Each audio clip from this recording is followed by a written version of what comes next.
takes extraordinary courage for them to stand up here and retell the story. Because many of you out there are either parents, relatives, and/or victims yourself. It's not just your story. It's the first graders, the educators of Sandy Hook. It's the kids and teachers at Uvalde I sat with afterwards. It's the Mother Emanuel 8 years ago tomorrow. It's the Tree of Life Synagogue. It's the families all across Hartford.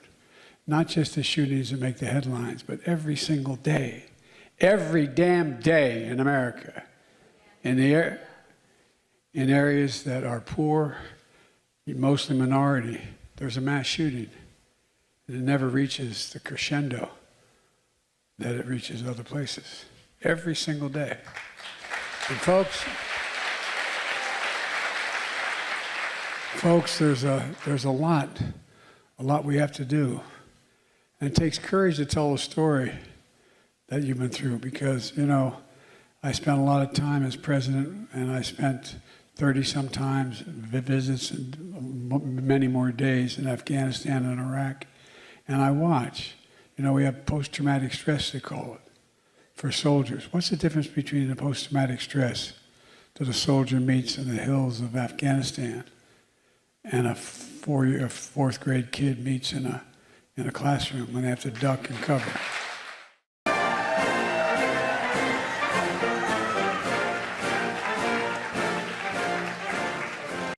He was Attorney General of my deceased son.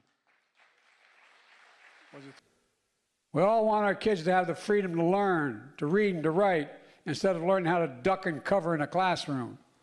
And above all, we all agree, we are not finished. We are not finished. We are not finished. She proves you can run for office ending gun violence in the South, and you can win. Then in 2020, guns became the #1 killer of children in America. Guns.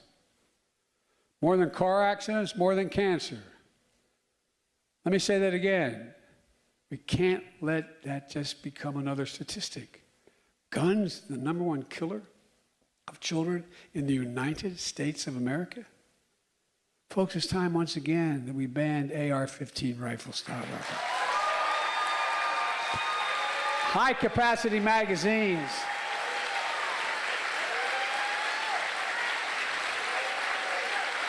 They're not only a weapon of war, they're the single biggest driver of profits for the gun industry.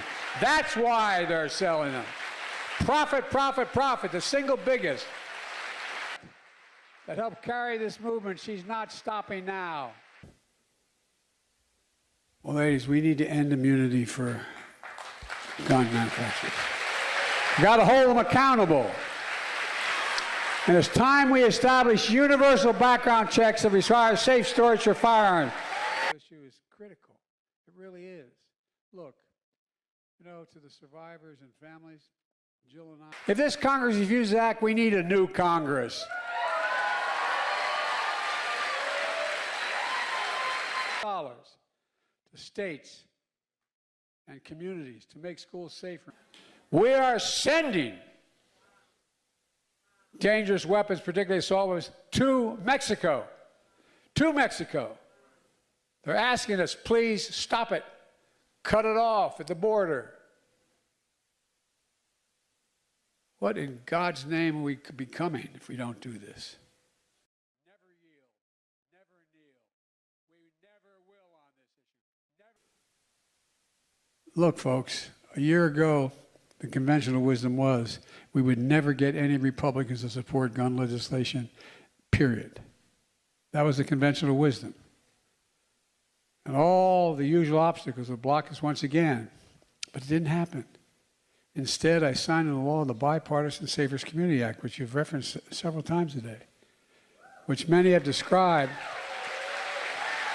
as the most significant gun safety law in 30 years. And it is. But for me, and for most of you, here's what it really is. It's an important first step.